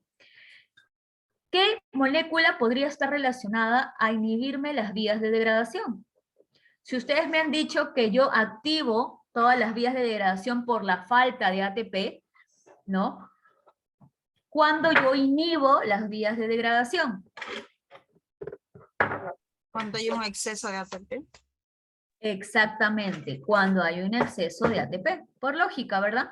Entonces, si yo tengo grandes cantidades de ATP, ¿voy a necesitar las vías de degradación? No, no las voy a necesitar, ¿ok? Eso recuerden, ¿sí? Porque tienen que entender algo, la bioquímica no es memorizar, es simplemente entender, usar la lógica y también integrar todo lo que hemos visto antes. Entonces, ustedes dicen, ¿no? Nosotros tenemos grandes cantidades de ATP. Ah, bueno, profesora, entonces no sería lógico seguir degradando porque ya tengo bastante ATP, pues, ¿no? Entonces, esta molécula podría ser utilizada para comenzar a inhibir. Porque tiene que haber una molécula como un sensor que te diga, ¿sabes qué? Esta se inhibe o esta se activa, porque algo está pasando en la célula. Entonces, cuando ustedes tienen cantidades elevadas de AMP y ADP, ¿qué implica? La célula te está diciendo que te falta ATP. Como te falta, tienes que activar vías de degradación. Pero cuando en la célula tienes grandes cantidades de ATP, te está indicando que no necesitas, ¿sí? Que ya no necesitas. Entonces está en vano seguir usando vías de degradación cuando en ese momento te tendrías que enfocar en sintetizar moléculas utilizando ese ATP que tienes en la célula. Entonces, en ese caso, el ATP, y no solamente el ATP, sino también ¿cuál? El NADH. ¿Qué les he dicho? ¿El NADH en qué se va a convertir luego? ¿El NADH en qué se va a convertir luego? ¿Se acuerdan? ¿El NADH se va a convertir en qué?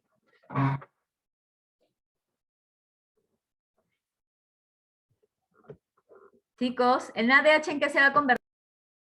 En ATP. GTP. ¿En qué? En ATP, ¿verdad? El NADH se va a poder convertir después en ATP. ¿En cuántos ATP? En 3 ATP. Eso después lo vamos a ver. Cada NADH me permite obtener 3 ATP y cada FADH2 me permite obtener 2 ATP. Por eso es que estas coenzimas reducidas son consideradas como coenzimas energéticas, ¿sí? Estas coenzimas energéticas, ¿por qué les llamo así? Porque cuando estas coenzimas entren a la cadena transportadora de electrones, lo que van a hacer es darme ATP. Ahorita no, cuando entren a la cadena transportadora de electrones, recién ahí me van a poder obtener el ATP que tanto necesito. Entonces, en una célula, cuando yo tengo grandes cantidades de ATP, o también de NAT, eso implica que la célula está teniendo grandes cantidades de energía. ¿Por qué? El ATP sabemos que es energía, pero las concentraciones elevadas del NADH me implica, ¿qué cosa? Que ese NADH se va a convertir en ATP, que todas las vías de degradación están siendo activadas. Díganme, ¿en todas las vías se obtiene o no se obtiene el NADH? ¿Se obtiene o no se obtiene? En todas las vías, en todas las reacciones tenemos NADH. Entonces, si yo tengo concentraciones elevadas del NADH, ¿qué implica eso? Que yo estoy activando las vías de degradación. Todas esas vías están activadas. Entonces, yo tengo grandes cantidades de ATP. ¿Por qué? Porque ya terminaron los procesos de degradación y tengo mis 38 ATP por cada glucosa.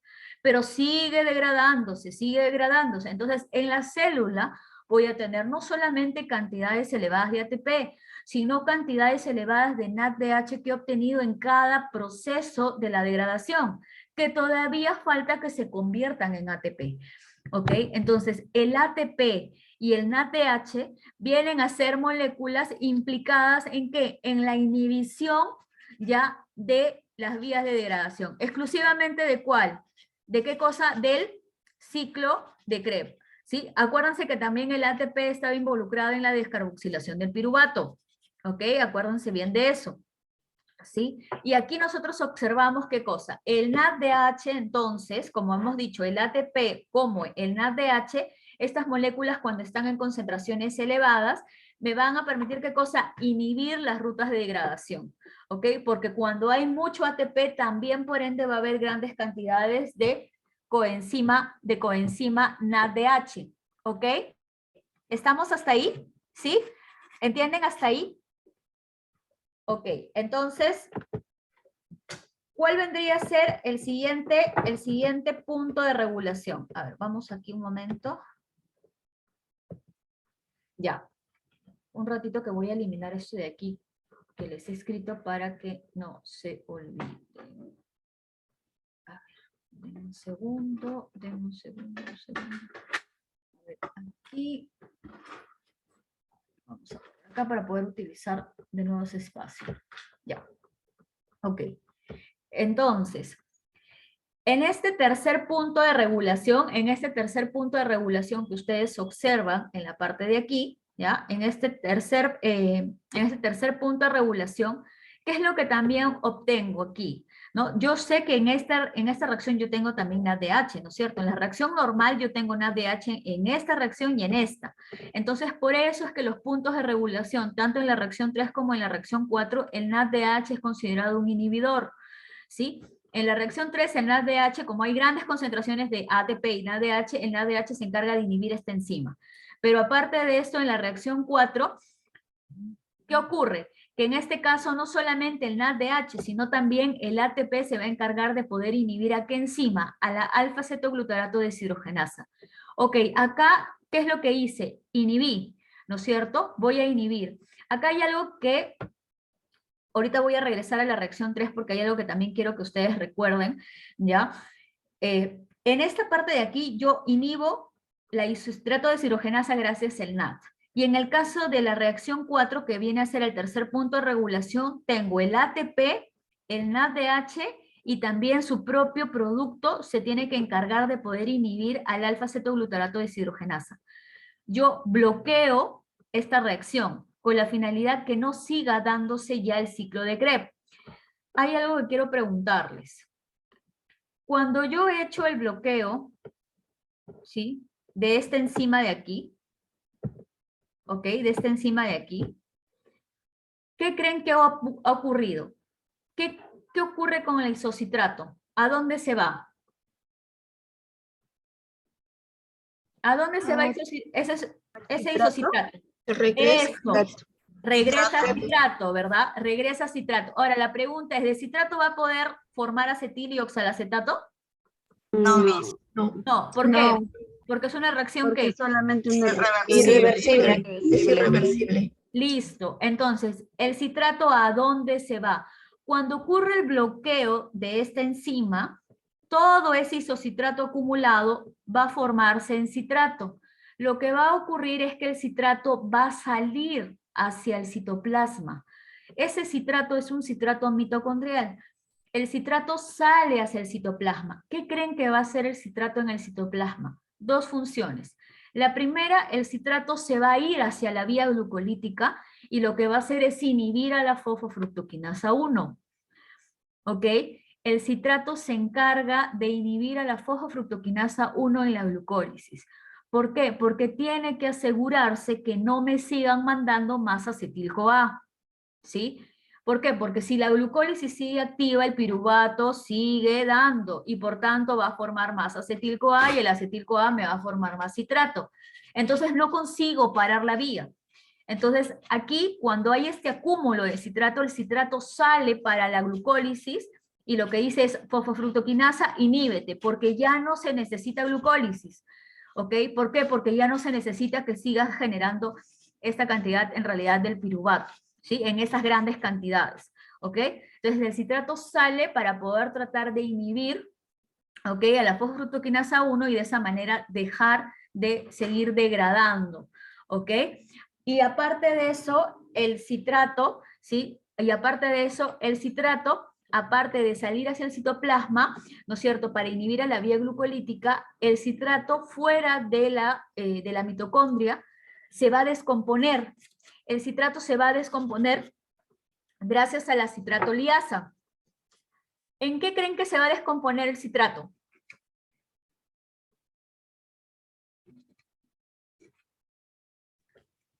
¿En qué creen que se va a descomponer el citrato cuando sale en el citoplasma? ¿Cómo obtuve citrato? ¿A partir de quién? ¿A partir de quién he tenido citrato? Díganme, a ver. Del oxalacetato. ¿Y qué más? Y de la Del acetil-CoA y el oxalacetato. Ok, entonces, el oxalacetato y el acetil-CoA me permiten obtener citrato dentro de la mitocondria. Pero el citrato, como está acumulado por la inhibición del isocitrato, porque ya no voy a usar ciclo de Krebs, el citrato sale al citoplasma. Y en el citoplasma el citrato puede convertirse nuevamente ¿en qué? En acetil-CoA y en oxalacetato, pero citoplasmático. ¿Sí? Yo ese citrato lo descompongo en acetil-CoA y oxalacetato, pero citoplasmático. ¿Quién va a encargarse de eso? La citratoliasa, ¿ya? La citratoliasa, ¿ok? esa citrato liasa ya es una enzima que se va a encargar de lo que es la descomposición, ¿sí? De lo que es la descomposición, ¿ok?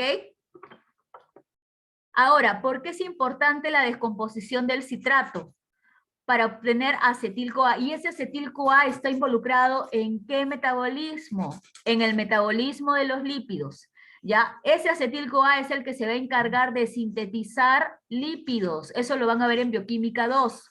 ¿Ok? Cuando ustedes observen que ese citrato citosólico se ha descompuesto en acetil-CoA y oxalacetato, ustedes van a ver que ese acetil-CoA va a entrar a lo que es el proceso de la síntesis de los lípidos. Después ustedes van a ver varios componentes y varias reacciones. Solamente les digo esto para que recuerden, cuando ustedes vean que el citrato es, en este caso, citosólico, es porque el citrato de la mitocondria salió. ¿Sí? ¿Por qué? Porque en ese momento el ciclo de Krebs tiene que estar inhibido y es momento de síntesis, ¿ok? Eso es importante que recuerden, ¿dónde se encuentran estas moléculas? ¿En la mitocondria o en el citoplasma? ¿Ok? Y aún más, si el oxalacetato va a estar pues involucrado en la gluconogénesis, pues, ¿no? Porque el oxalacetato tiene que salir también, ¿sí? Para poder pues participar en los procesos en realidad de lo que es síntesis de glucosa y todo eso que también van a ver, cuando entremos a la parte de la gluconogénesis, también van a ver cómo es que el oxalacetato también puede salir, porque también el oxalacetato puede salir, muy aparte de que tú el citrato lo puedas descomponer, el oxalacetato también puede salir por otros medios, que es una lanzadera, eso lo vamos a ver en gluconogénesis, ¿sí? Pero les digo para que ustedes recuerden que el citrato después se va a descomponer en el citoplasma para luego estar involucrados principalmente con la síntesis de lípidos, ¿ok? Ahora, ¿qué ocurre? Porque, bueno, es que después ya ustedes van a ver que en el caso del citoplasma, el oxalacetato hace malato, ¿no? Y de ahí hace fumarato y ahí vas a obtener componentes importantes como el NADPH, que va a ser encargado de la síntesis de los lípidos. Eso lo van a ver en bioquímica 2, ¿sí? Por eso que les digo que no se olviden todo lo que están viendo en bioquímica 1, porque es básico para que puedan entender lo que viene, ¿ya? Entonces, acuérdense, el citrato consiguió salir al citoplasma solo porque se ha bloqueado, ¿qué? La isocitrato deshidrogenasa. Se inhibe este punto y automáticamente pues todo regresa a citrato, el citrato se acumula, no puede regresar más acetilo o oxalacetato porque es una reacción irreversible, el citrato sale al citoplasma, se descompone y pues y ahí se obtiene acetil-CoA citosólico, oxalacetato citosólico y esos están involucrados en lo que es la síntesis de lípidos, ¿ya? Aquí, en la reacción 4, seguimos asegurándonos que se inhiba, obviamente, la reacción. ¿Sí? El alfa-cetoglutarato puede partir ¿a qué? A la síntesis de aminoácidos, ¿sí? Glutamato, aspartato, que es lo que habíamos mencionado. ¿Ya? ¿Por qué? Porque el ATP y el NADH se encargan de inhibir la alfa-cetoglutarato deshidrogenasa. Y aparte, el producto sulcinil-CoA también se encarga de poder inhibir a esta enzima. ¿Sí? Entonces la inhibe y de esta manera, pues, comenzamos a bloquear.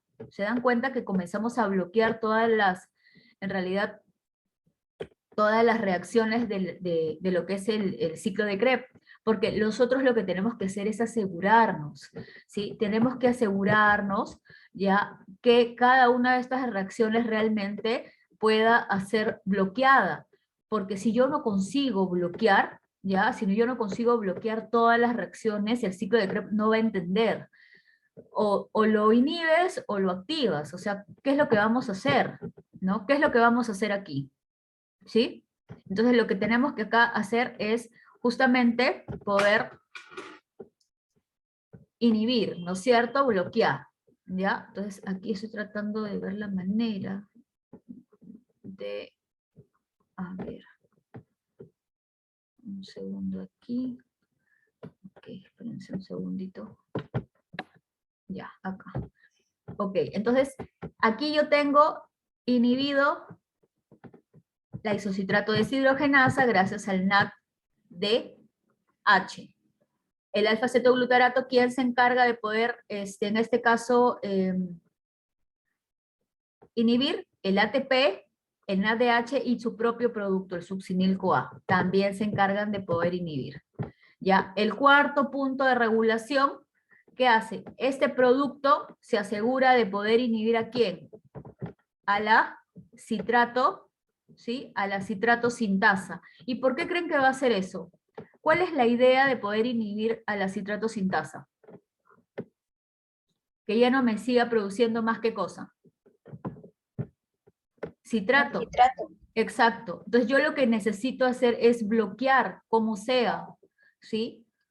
Bloquear como sea todas estas reacciones, porque yo lo que quiero es inhibir al ciclo de Krebs. Entonces tengan que tener en cuenta esto, el ciclo de Krebs tiene que estar inhibido en su totalidad. No estamos hablando de un ciclo de Krebs, estamos hablando de miles de ciclos de Krebs que se dan dentro de la matriz mitocondrial. Entonces todas estas moléculas se van a encargar de comenzar a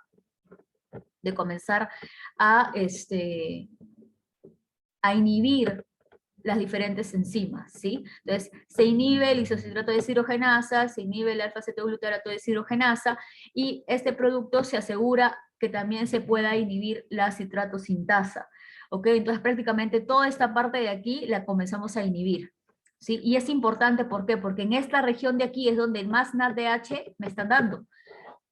Acá me da NADH, acá me da también NADH, ¿ok? ¿Qué ocurre luego aquí?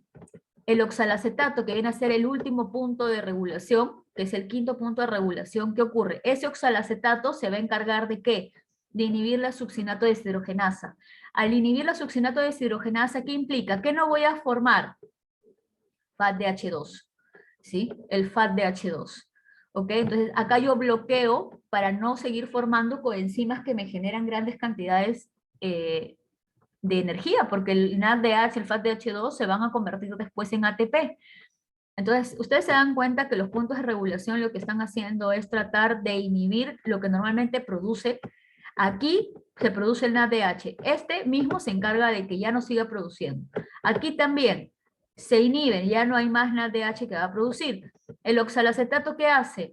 Inhibe la succinato deshidrogenasa, entonces tampoco se va a generar el FADH2. ¿Sí? ¿Y qué va a pasar con el succinato? ¿El succinato qué va a hacer? Sale. ¿A dónde va el succinato? Es una reacción reversible.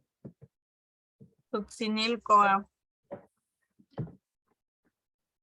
¿Qué hace? Succinil-CoA. Entonces el GTP lo utiliza para formar GDP, ¿no es cierto? Entonces, ¿qué hace? Forma succinil-CoA. Y ese succinil-CoA, ¿en qué me va a ayudar? En la regulación. A seguir inhibiendo, ¿qué cosa? El alfa-cetoglutarato.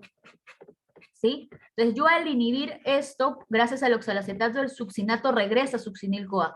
Y el succinil-CoA se encarga de inhibir el alfa-cetoglutarato y también inhibir la citrato sintasa. ¿Ok? Entonces de esta manera yo consigo inhibir prácticamente todo el ciclo. ¿Ok? Todo el ciclo.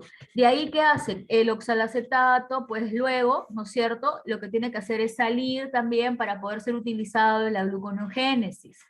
¿Ok? Entonces, luego, todos estos oxalacetatos, ya cuando salen al citoplasma y todo eso, se pueden convertir también en malato, fumarato, ¿no es cierto? Pero en una vía contraria, ¿ya? Pero obteniendo otros productos para lo que es la síntesis de lípidos, ¿ok? Entonces, todos estos salen. Cuando todo el ciclo de Krebs está inhibido, todas estas moléculas intermediarias salen para otros metabolismos para seguir trabajando. Principalmente, ¿qué vías? Vías de síntesis. ¿Ok? Cuando yo inhibo las vías de degradación, mayormente, o sea, no te digo que todas, pero mayormente el porcentaje es muy alto en relación a las vías de síntesis. Cuando se eliminan las vías de degradación, lo que se va a activar son principalmente las vías de síntesis. ¿Ok? ¿Estamos hasta ahí? Ok, entonces hasta ahí nosotros terminamos con todo lo que es regulación del ciclo de Krebs. ¿Tienen alguna duda o pregunta? Por favor. Miss, disculpe, ¿en la cuarto ciclo de regulación se da en la primera reacción? Ahí dice El cuarto punto de regulación. Sí. El cuarto punto de regulación, sí, se da en la inhibición de la citrato sintasa. Este producto se encarga de inhibir ya de forma competitiva lo que es la citrato sintasa. Ya, a esta de aquí. Ese es el cuarto punto de regulación. ¿Ok? Entonces, en esta reacción de aquí, que es el tercer punto, el succinil-CoA también pues trabaja, pero con esta enzima, inhibiéndola. pero la succinil-CoA inhibe principalmente a la citrato sintasa en el cuarto punto de regulación. ¿Ok? Ay, Miss. Miss, Hice una consulta. Sí, dígame. ¿Qué son oxalacetato, malato, fumarato? ¿Qué son? ¿Enzimas? No, no, no. Esos son compuestos carbonados. Todos están en el metabolismo de los carbohidratos. ¿Sí? Todo lo que estamos viendo, ¿sí? Estamos hablando que son considerados tipos azúcares. Todos son tipos hidratos de carbono. Todos ellos, porque tienen un gran flujo de carbonos. ¿Sí? Todos estos son considerados hidratos de carbonos. Por eso que unos tienen 6 carbonos, 3 carbonos, 4 carbonos, 2 carbonos. ¿Sí? Por eso que estamos hablando del metabolismo de los carbohidratos. Todos estos están relacionados en el metabolismo de los carbohidratos. Ahora, que estos pueden participar en otras vías, sí pueden hacerlo. ¿Ok? Por eso que yo al lado de cada molécula, yo les indico los carbonos que presentan. ¿Sí? Por eso que en un inicio, no sé si recuerdan, yo les dije que el metabolismo de carbohidratos tiene una mayor cantidad de flujo de carbonos. Ustedes van a obtener diferentes tipos de hidratos de carbonos. ¿Sí? Miss. Miss, una consulta. Dijo cuando inhibes el isocitrato deshidrogenasa, el isocitrato vuelve al citrato, ¿verdad? Y ese citrato salía y ayudaba con con el glucosa, creo que con Ok, a ver. glucosis. Eso no entendí. Ok, cuando la isocitrato deshidrogenasa se inhibe, cuando es inhibida esta enzima, ¿sí? Cuando se inhibe esta enzima, ¿qué ocurre? El isocitrato regresa a ser citrato, ¿ok? Estamos en la mitocondria, ¿verdad? Entonces, ese citrato lo que va a hacer es salir al citoplasma. Ok, entonces cuando sale al citoplasma, lo que pasa es que acá no me está funcionando eso. Cuando sale al citoplasma, ya vamos a pensar que esta parte de aquí, ya es el citoplasma, ya esta región de aquí, ya citoplasma, ya. Cuando el citrato sale, ya vamos a poner acá citoplasma, ya. Cuando el citrato sale, este citrato de aquí se encarga de ¿qué? Primero de inhibir la vía glucolítica, la fosfofructoquinasa 1, ¿ok? Este citrato se encarga de ¿qué? De poder inhibir, ya, a lo que es, inhibe a la fosfofructoquinasa 1, ¿ok? Pero aparte de eso, este citrato utiliza una enzima que se llama citrato liasa, que esa es la otra función. Esa citrato liasa lo que hace es descomponer al citrato, ¿ya? Para formar ¿qué cosa? Oxalacetato y también ¿qué más? Acetil-CoA. Pero díganme, ¿estas qué cosas son? ¿Citosólico o mitocondrial? Citosólico. Porque está en el- Citosólico, ¿me entienden? Porque ya salió, el citrato salió de la mitocondria, está en el citoplasma. Para que el citrato se convierta en oxalacetato y acetil-CoA utiliza una enzima que se llama citrato liasa, que es la encargada de descomponer al citrato. Y esto de aquí va a participar principalmente en lo que es la síntesis de lípidos. Por eso que cuando ustedes inhiben la vía de degradación, están activando ¿qué cosa? La vía de la síntesis, ¿sí? Mayormente muchos de estos metabolismos salen y pues son utilizados para otras vías metabólicas, ¿ok? Este citrato entonces ¿qué hace? Inhibe la fosfofructoquinasa 1, por tanto ¿qué hace? Inhibe ¿a quién? A la glucólisis. Entonces de esa manera se asegura de que esta vía de degradación esté inhibida, ¿ok? Y el citrato sale, se descompone y de esa manera se puede generar lo que es la síntesis de los lípidos, ¿ok? Sí, Miss, gracias. Ya, perfecto. Ya chicos, a ver, ahorita entonces vamos a dar un receso para poder continuar. Yo como ustedes sí quiero tratar de avanzar con las clases, ya para, igual el pasito de la siguiente semana va a ser hasta aquí, ya, hasta ciclo de CREP, porque eso es lo que he llegado con los chicos de la noche, ya. Pero con ustedes vamos a seguir avanzando, ya, para poder aprovechar las horas. Les voy a dar 15 minutos, ¿les parece? ¿Ya? 15 minutos en el cual para 10 y 20 continuamos, ¿ya? 10 y 20 continuamos, ¿ok? Porque como vamos a seguir con la parte teórica para que no se me aturdan, ¿ya? Ok, vamos a